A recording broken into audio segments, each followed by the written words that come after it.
Muito bem, começamos aqui mais um episódio do Full Gas Podcast. E o de hoje, mais uma vez, como a gente já fez em outras oportunidades, é um videocast. Como você está vendo, quem está do meu lado, desse lado ou desse lado, a câmera confunde, desse lado aqui, Gabriel Lima. Tudo bem, Gabriel?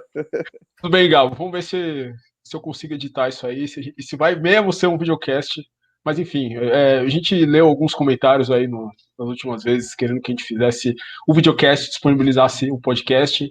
Nada melhor a ocasião do que a primeira corrida da temporada para a gente testar aí, enfim, esse novo formato. Tomara que dê certo, tomara que vocês gostem, né? Pois é, e eu acho que do que a gente gostou mesmo foi desse início de temporada. A gente teve um GP do Qatar bem interessante, eu, pelo menos, gostei, acredito que você também tenha gostado. Vitória de Maverick Viñales, foi surpresa ou não, a gente vai falar daqui a pouco. Maverick Viñales venceu a corrida, o Johan Zarco foi o segundo e o Pecco Bagnaia foi o terceiro. Juan Mir, o quarto colocado, o atual campeão, Fábio Quartararo, quinto, Alex Rins, o sexto, Aleix Espargaró, o sétimo, Paul Espargaró, o oitavo, Jack Miller, o nono, e o novato Enea Bastianini foi o décimo. Esse é o top 10 do interessante, emocionante GP do Qatar, Gabriel. Pois é, uma corrida interessante, bastante. Não tão movimentada, foi um pouquinho mais jogo de xadrez, né? Não foi briga, né, como a gente viu nas últimas 2 ou 3 corridas no Qatar, a corrida inteira. Foi uma corrida cerebral e uma corrida que a gente não está acostumado, por exemplo, a ver o Maverick Viñales fazer. Né? A gente está acostumado a ver ele largando mal, claro, mas a gente não está acostumado a ver ele voltando, ele conseguindo ultrapassar todo mundo. Viñales chegou a ser oitavo na primeira volta, né? E foi agressivo, passou o pessoal, passou as Ducati, e ganhou a corrida. Sinceramente, provavelmente, Gabo, eu não sei se você concorda, mas a melhor corrida do Viñales, acho que na carreira dele, né? Ele que tem aí, foi a nona vitória do Viñales, né? Acho que dele na MotoGP, né? Enfim, foi uma corridaça do Viñales. Eu fiquei surpreso com a corrida dele, né? Não com o resultado em si da Yamaha, porque apesar de ter Eu fiquei um um pouco déficit surpreso com o resultado da Yamaha, de sinceramente. velocidade reta, a Yamaha vai muito bem na parte sinuosa, né?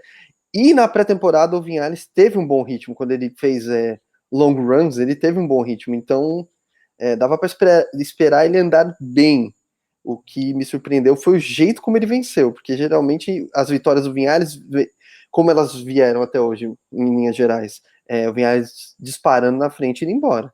Não tendo que fazer ultrapassagem como ele fez no GP do Qatar. Essa foi a parte que me surpreendeu. A gente sempre tem aquela pulga atrás da orelha, né? Porque o Vinhares ele sempre vai muito bem de teste, sempre muito bem de treino, mas chega na hora da corrida, ele não mostra isso, né? Eu pensava, né? Pensei que a história pudesse repetir, principalmente depois da largada dele. Foi até engraçado, né? O Simon Crafer, né? Que é o repórter, ex-piloto, o repórter do feed global da MotoGP, entrevistou o Lin Jarvis depois da corrida. E o Lin Jarvis falou, e ele falou: eu achei que que o Vinhares estivesse indo para outro dia ruim depois da largada. E o Lin Jarvis falou: eu também achei, né? Eu também achei. Eu falei: não, o Vinhares acabou, né? Vai ter uma coisa difícil, não vai conseguir fazer ultrapassagens. E na verdade ele conseguiu fazer, ele fez todas as ultrapassagens e chegou ali na liderança. Conseguiu fazer muito bem a corrida, né, Gal? Porque o Quartararo falou no final da corrida que teve problema com o pneu traseiro, né? No final acabou queimando, e o próprio Rossi também disse isso. Teve um desgaste prematuro. Então, ele não só remou até o primeiro lugar, como ele também conservou muito bem o pneu. Então, Ele disse tirando um. calando os críticos, o Maverick Viñales. A Ele gente, disse, ele disse que, né, na coletiva, ele disse que ele pilotou de forma suave, não é que ele foi lento, ele pilotou de forma suave, ele conseguiu fazer isso. E acho que essa foi a chave mesmo para vencer a corrida, né? Porque quando você ouve o Pecco falando sobre a corrida, ele falou: ó, eu preciso gerenciar melhor o pneu traseiro. Quer dizer, o Pecco largou na pole e liderou boa parte da prova. Só que no terço final, vamos dizer assim, ele perdeu o rendimento. E aí foi quando o Vinhares passou. E ele acabou, ainda por um lance que a gente vai discutir daqui a pouco, né? Falar sobre, né? Não tem muito o que discutir, né? Ele ainda conseguiu terminar no pódio, mas acho que gerenciar o pneu foi o mais importante nessa corrida. E eu acho que foi Principalmente porque legal. todo mundo foi com o mesmo pneu, né? Todo mundo foi de macio, então. E acho que foi legal ver também filosofias completamente diferentes andando bem no Qatar, né? Você tem a Yamaha, que a gente já falou tantas vezes aqui, que é uma moto que privilegia agilidade, né? E a velocidade de curva, e uma Ducati que é um canhão, né? Aliás, nesse fim de semana, né? O Johan Zarco estabeleceu um novo recorde de velocidade, recorde de velocidade da MotoGP, 362,4, né? Exatamente. Quilômetros Antes de por hora é passar, muita de coisa. atravessar 1 quilômetro de caixa de brita, né? No final da reta. Mas é muita coisa, enfim. E a diferença era muito grande, principalmente nos treinos, na corrida nem tanto, mas ainda assim a aceleração da Ducati também se mostrou muito, Mas eu muito vou te falar, efetiva. Gabo, eu acho que essa corrida ela é uma derrota a Ducati, assim. Eu esperava que eles Eu vencessem concordo, essa prova, porque eu é uma concordo. corrida que tem uma pista, né, do Qatar, né, que tem uma reta grande, 1 quilômetro. A Ducati vinha, né, já de algumas vitórias com o Dovizioso e não sei, né, eu acho que a Yamaha, que no ano passado sofreu tanto, tudo bem, melhorou, né, trouxe um pacote aerodinâmico diferente para esse ano, né, tá mais sofrendo tanto quanto sofria no passado de velocidade final, mas a Ducati, principalmente porque, ó, a gente vai passar, são 2 corridas no Qatar, tem Portugal, que é uma pista ainda de alta, né, tem uma reta grande, mas aí a gente vai ter Jerez e Le Mans, que aí são 2 lugares que a Ducati Yamaha. aspecto horrível. Então, era uma pista que a Ducati deveria ter. É uma. No final do ano, esses 5 pontos aí eles vão fazer diferença. Com Até certeza. o que você tinha falado no episódio de pré-temporada, da análise da pré-temporada, né? Que a Ducati tinha que marcar as 2 corridas no Qatar como, ó, essa a Um gente tem que asterisco. fazer acontecer. E a primeira já não foi tão assim, né? Não foi o que eles esperavam. E vamos ser sinceros, né? Quem chegou em segundo foi o piloto satélite, né? O Jack Miller, ele, né, sumiu, né? Teve, segundo o Paulo Ciabatti, depois da corrida, falou, eu não cheguei a ver o que o Miller, assim, disse, mas ele foi por um problema de pneu, né? Mas o Miller caiu demais, né? O Miller chegou muito atrás.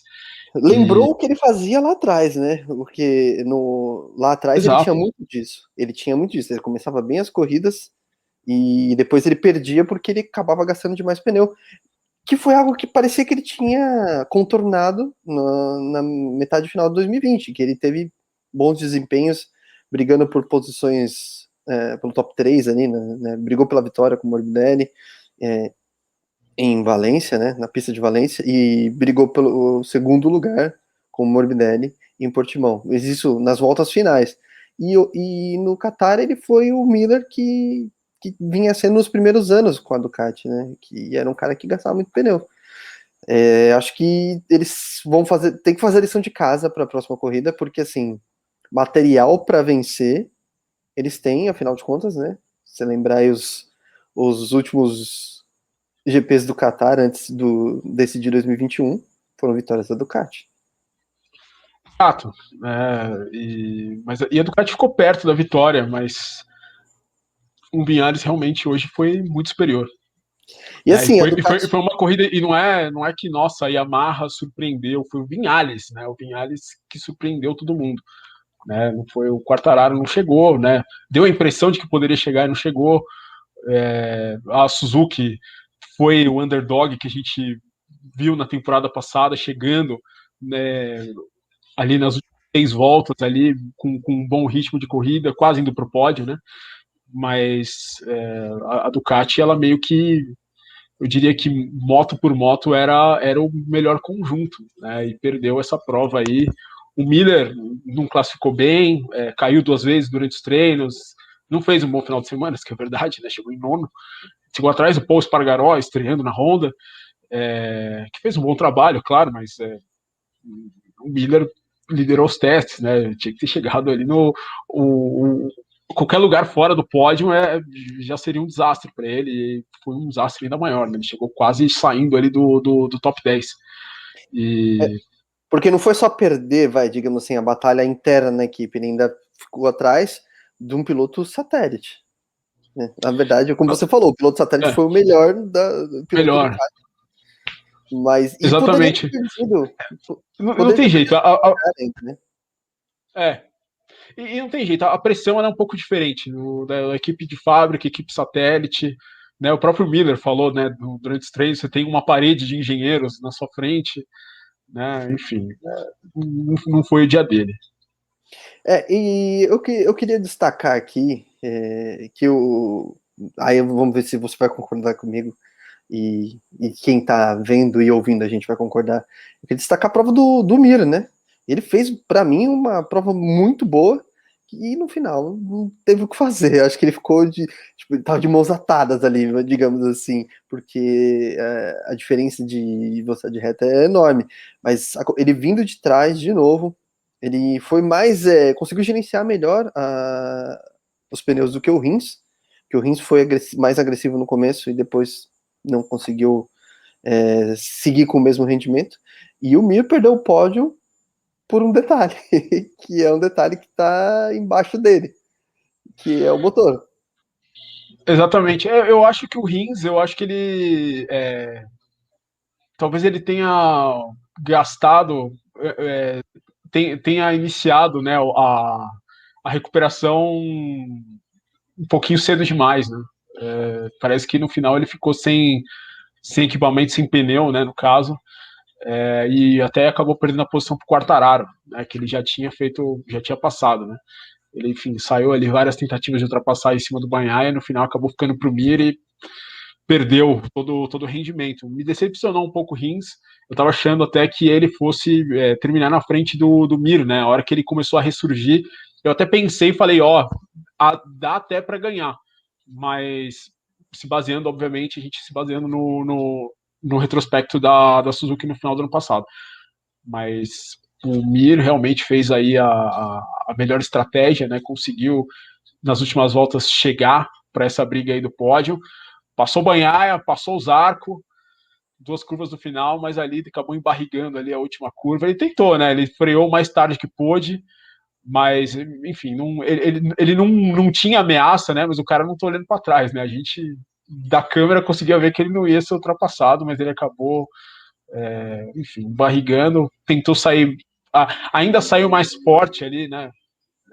Mas não tem como, né? A Ducati é a Ducati, a Suzuki, assim como a Yamaha vai sofrer contra a Ducati, né? Enfim, são as duas motos de 4 cilindros em linha, e, enfim, aconteceu o que aconteceu. Tentando fazer aqui um exercício de imaginação, afinal de contas a gente não tem como prever o futuro. A gente tem. Será que. Assim, a gente vai precisar ver a próxima corrida, claro. Mas se a Ducati tem realmente uma questão de gerenciamento do desgaste de pneus e sofre no final das corridas, porque de certa forma é que assim, o Mir demorou para chegar. Porque se tivesse chegado um pouco antes, talvez ele tivesse tempo de superar as duas Ducatis e terminar em segundo. Porque quando o Vinhales passou, ele foi embora. Não teve velocidade reta que fosse suficiente para manter as Ducatis no jogo.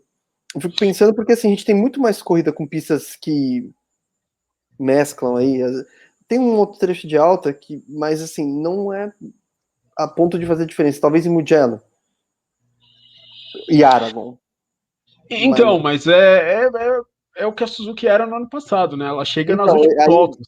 e aí, pensando num cenário mais amplo, talvez para o ano, se a Ducati não resolver essa questão de pneu, né? Se não conseguir um acerto, enfim, ou a pilotagem, esse campeonato pode ir para as motos de 4 cilindros em linha, né? Essas motos que são mais ágeis e que, pelo menos com o Vinhales, conseguiu conservar o pneu e com o Juan Mir, né? Exato, mas eu acho que é difícil. A pista do Qatar é uma pista muito especial, né? É uma pista muito diferente do resto. Acho que a gente tem que esperar um pouquinho para falar disso, mas de fato a gente não sabe até onde também o Miller ter destruído o pneu dele, ou o Quartararo, o Quartararo não, o Bagnaia, o Quartararo também, né? Mas a gente não sabe o quanto eles terem chegado com menos pneu no final. O próprio Bagnaia disse que ele atacou um pouco antes do que ele devia. Né? Ele fez uma corrida mais rápida do que devia ainda na primeira metade e ficou sem pneus no final. Então a gente não sabe até onde isso também foi um pouquinho de condução, alguma decisão errada aí de estratégia pelos dois pilotos.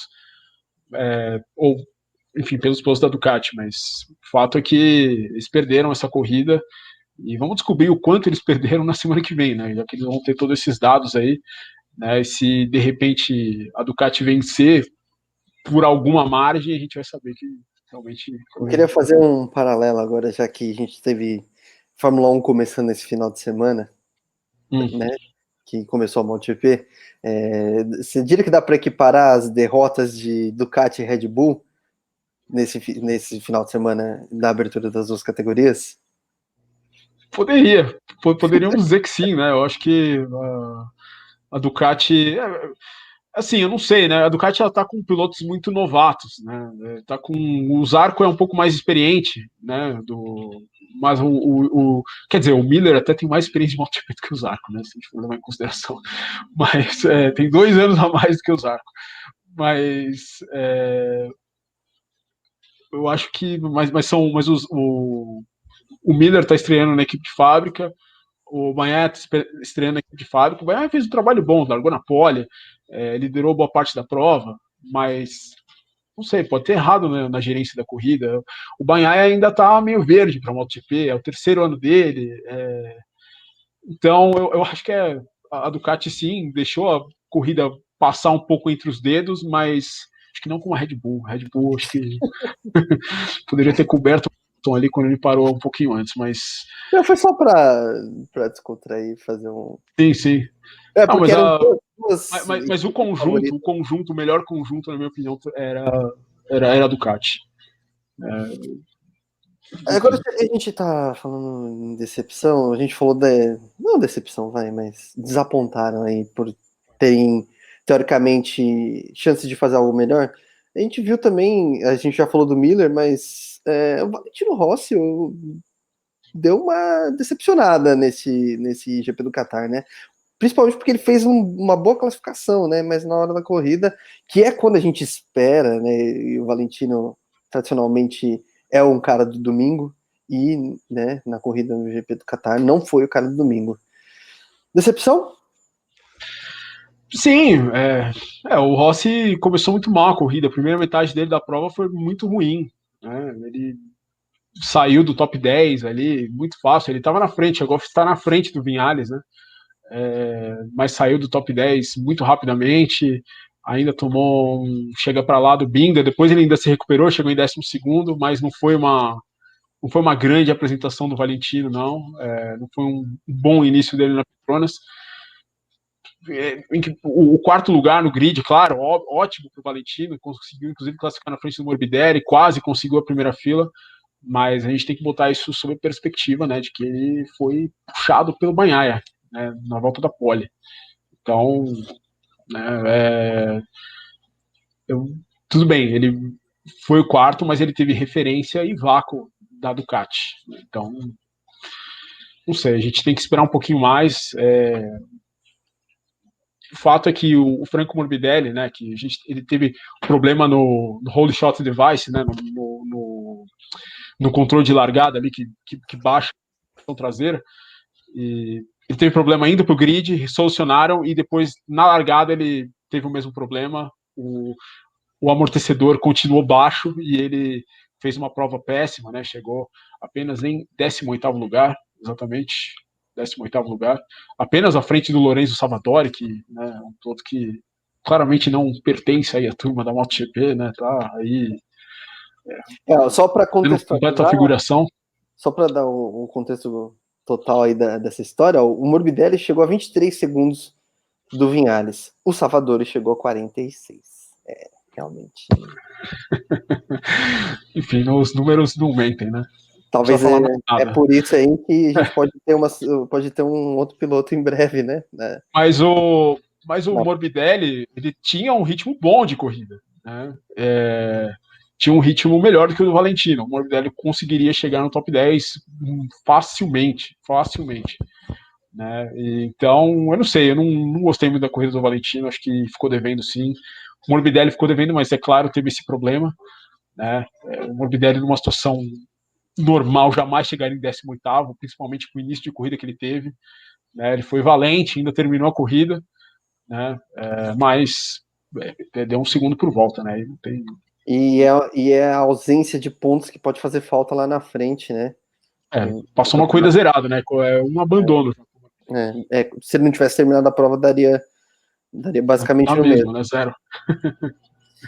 São coisas que acontecem, né? Mas, assim, em termos gerais, assim, de equipe, já que a gente tá falando de decepção, acho que a KTM não apareceu, né? Não foi muito abaixo, assim, não,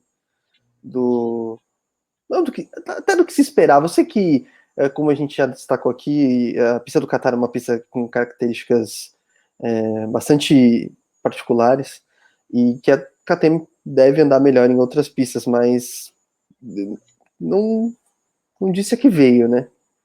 O Petrucci, coitado, caiu na primeira Na volta, segunda curva já, né? não teve nem chance. Mas a KTM fez o que fez no teste, né? É engraçado, né? Até a gente viu as declarações do Brad Binder, do Miguel Oliveira, falando que a KTM, o teste está melhor do que parece que está, mas não estava. Pelo menos para o Qatar, a moto não funcionou. Né? Nenhum dia, né, o Binder teve uma volta deletada no treino, mas se você tirar o Salvador, as 3 últimas motos do grid classificadas eram KTMs. Né? O Binder, o Trucci e o Kuona.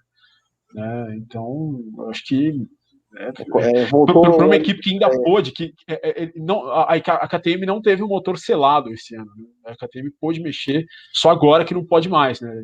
Depois do teste de pré-temporada, a KTM não pode mais mexer.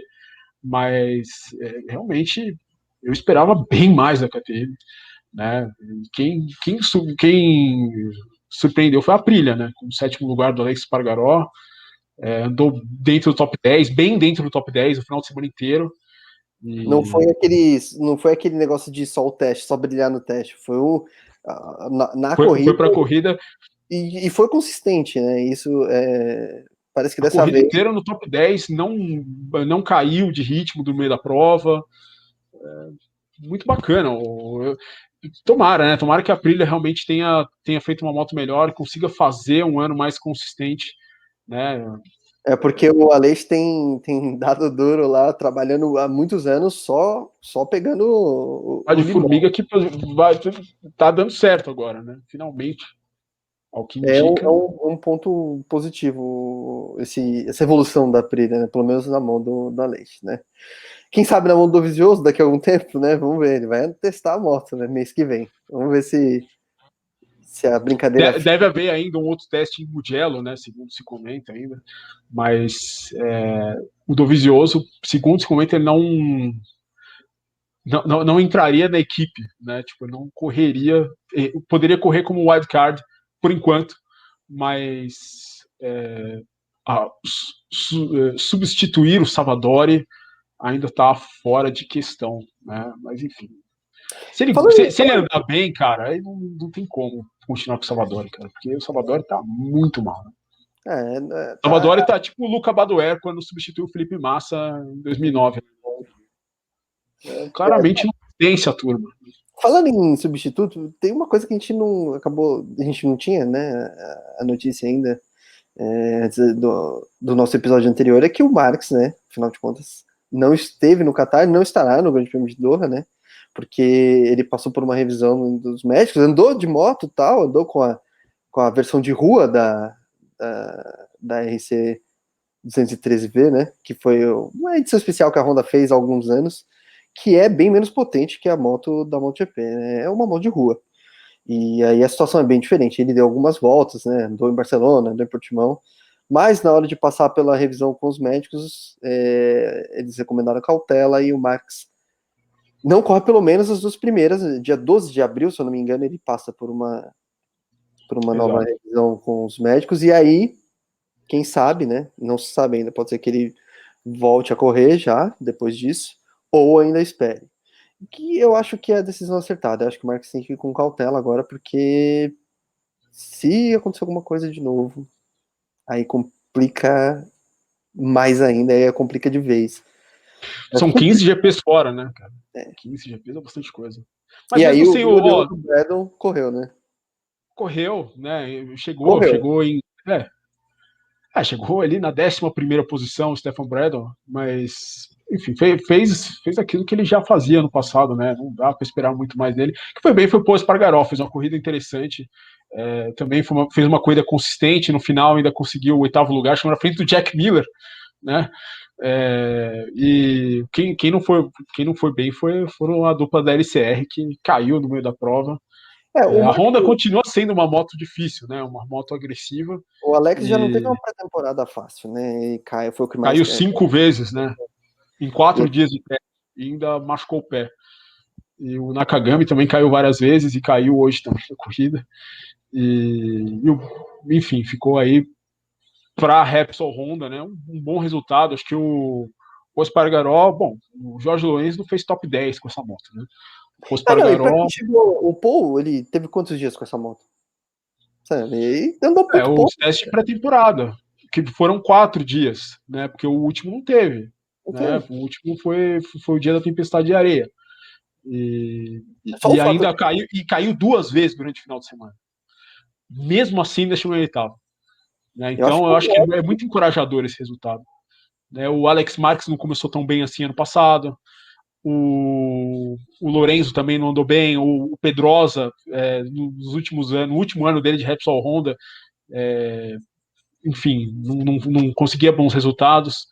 O Paul é um bom início, assim. Acho que é um início que também acho. vamos ver semana que vem o que ele pode fazer, né? Qatar é uma pista que a Honda não tem um bom retrospecto, vamos lembrar, né? O Marques ele venceu a última corrida da Honda no Qatar em 2014, apesar de, né, ter chegado brigando com o Dovizioso nos 2 últimos anos, né? 2018 e 2019. Mas E o potencial da moto, que o Marques ganhou 10 seguidas, né? Então, assim, é um sim. ano que a Honda Mas tava. mesmo assim, exatamente, mas mesmo assim, o Marques chegou muito, o Valentino chegou muito próximo do Rossi naquela prova, do Marques naquela prova. Né? É uma pista que o retrospecto da Honda não é dos melhores. E o Paul já foi oitavo. Né? Então, Não, é um bom resultado. eu acho que assim, as duas primeiras corridas aí que a gente tem, né, que são as duas no Catar, elas a gente não pode tirar conclusões precipitadas assim na relação de forças. Apesar de eu ter feito aí o questionamento sobre a Ducati, mas assim, a gente sabe que é uma pista que a Ducati anda bem e uma pista que a Honda anda mal. Não significa Ah. que a Ducati vai andar bem o ano inteiro e nem que a Honda vai andar mal o ano inteiro, ou vai É, andar ali sexto, sétimo. Acho que a gente tem que uma esperar pista, Jerez, Le Mans. é, e é uma pista, né? O Mir mesmo. O Mir ele tem uma frase muito interessante, né? Ele falou que terminou a corrida sorrindo, apesar de fora do pódio. Né? Porque claramente ele só perdeu o pódio porque ele tem menos cavalos do que a Ducati. Né? Numa pista normal, ele teria chegado em segundo. Né? Tranquilamente. Exatamente, uma pista normal, uma pista que não tem uma reta de 1 quilômetro para terminar, Eu ele teria diria até chegado. que, assim, se o Vinhales tivesse demorado mais para passar as Ducati, o Mi brigaria pela vitória. Sim, se tivesse ficado mais tempo atrás, às vezes esquentasse mais o pneu e desgastasse mais o pneu. O Rins, se tivesse tido vida no pneu, ele conseguiria vencer a corrida. Conseguiria.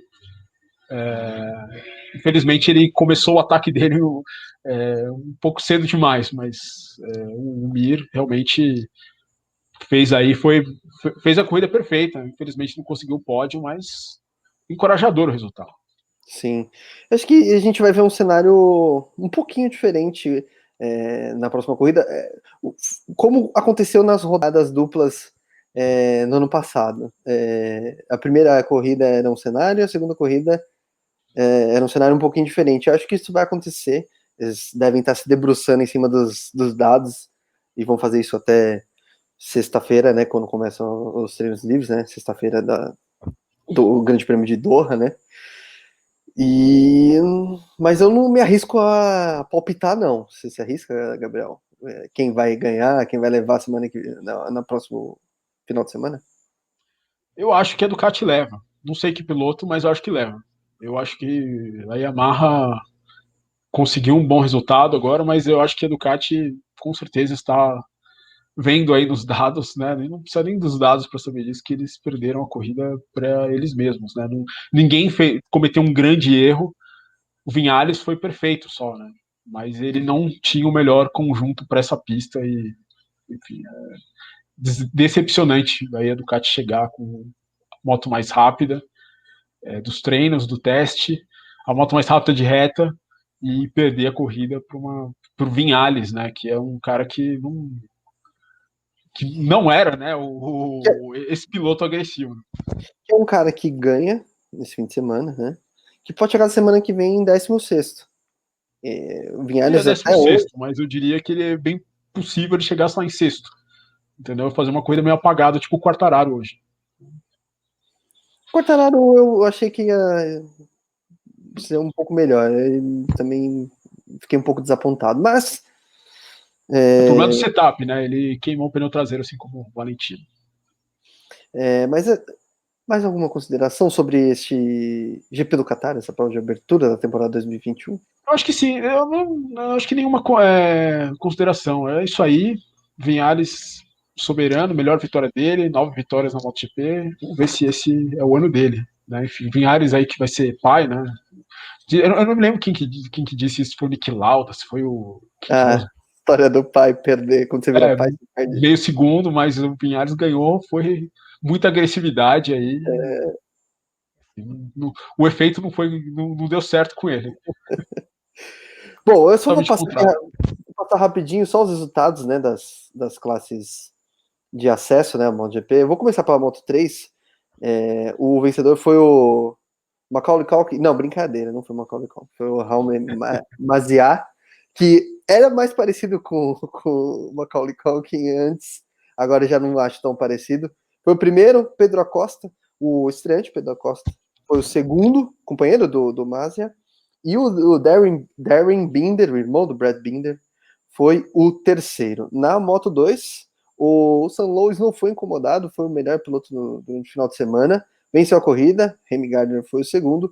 E o Fábio de Gian Antônio, quase travou, foi o terceiro e fez uma homenagem muito bonita ao Fausto Gresini. O Lowes também, né, fez, né, referência ao Gresini, porque ele também foi piloto, né, da equipe do Gresini, então foi um momento bonito do final de semana.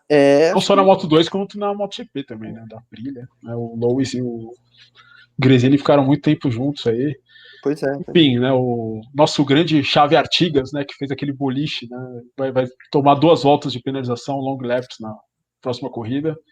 Interessante, a corrida da Moto 3 foi bem legal, gostei bastante, dobradinha da Ayo, uma pista em que normalmente a Honda dá melhor por ter mais velocidade final aí.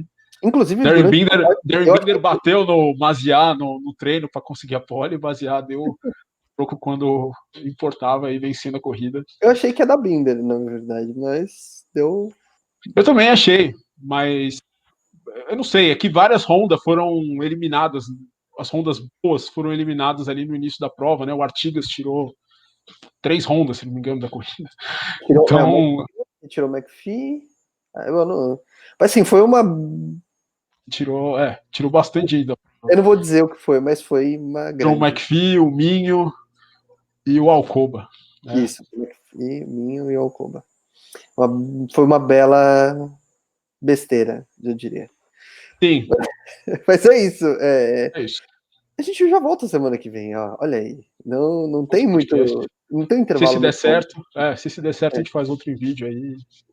Estaremos novamente aqui com os nossos faces no vídeo para vocês. Por enquanto é isso, então. Você pode seguir a gente no Instagram, no @FullGasPodcast. E pode se inscrever no nosso canal no YouTube também. Você pode ouvir a gente no Spotify, você pode ouvir a gente no Apple Podcasts. Por enquanto é isso. Muito obrigado, Gabriel, mais uma vez por estar Valeu. aqui Grande comigo. prazer. Finalmente estamos de volta. O MotoGP voltou. E semana que vem a gente volta. Então é isso. Até mais.